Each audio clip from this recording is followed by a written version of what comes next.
नमस्कार बंधु मैंने मु वर्षा आपण को मो यूट्यूब चैनल वर्षा वाइब्स रे पुणी थे स्वागत करुच्ची। पूर्व वीडियो रे मु आपण को जनईली किभली भक्ति आगे भगवान मध्य हार मानती, किंतु जेतेबेले भक्ति गर्व रे परिणत हुए सेतेबेले भगवान मध्य क्षमा करती नहीं।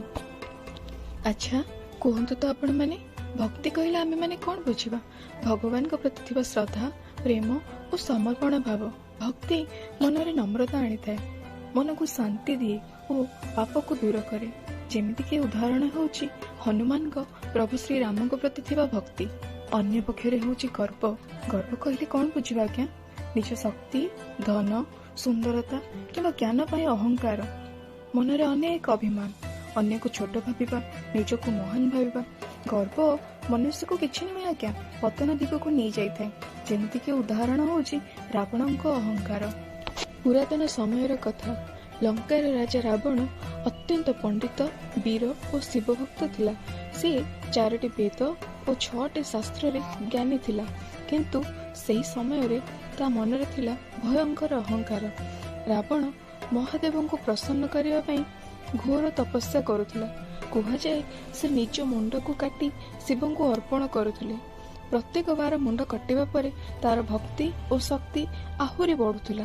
शेषरे महादेव प्रसन्न होई ताकु देले असीम शक्ति, किंतु ताहा सह आसिला अहंकार। दिने रावण भाविला कैलाश पर्वत को उठाई लंका को आनिबो। से निज शक्ति रे कैलाश को उठाइबा को चेष्टा कला। पर्वत कंपित हैला। तेबे महादेव केवल निजर पादर आंगुठी द्वारा पर्वत को दबाई देले। रावणर हाथ पर्वत तले चिपी होई गला। वेदना रे रावण गाइला, जटाटवी गलज्ज्वल प्रवाह पावित स्थले गले बलम्ब लंबिता भुजंग तुंग मालितम। रावणर शिवतांडव स्तोत्र शुणी महादेव प्रसन्न होइतिले, रावण को मुक्ति देले। हेले पुणी अहंकार शिकार होई से माता सीता को हरण कला, प्रभु रामଙ୍କ सह युद्ध कला एवं शेष धर्मर प्रतीक प्रभु श्री रामचंद्रଙ୍କ हाथ रे रावणर अंत हैला। भक्ति रावण को शक्ति देला सत, किंतु अहंकार ताको नष्ट कला।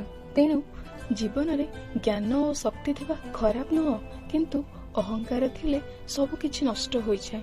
सत्य भक्ति माने नम्रता, काहेकि ना भक्ति सहित नम्रता नथिले भक्ति अपूर्ण। ज्ञान और शक्ति थिले मध्य अहंकार जीवन को ध्वंस करिपारे। सत्य भक्ति माने समर्पण, नम्रता और धर्म पालन। जदि आपनको ए कहानीटी भल लगी थाए तेबे लाइक, शेयर एंड सब्सक्राइब करिवे। रहिली, धन्यवाद।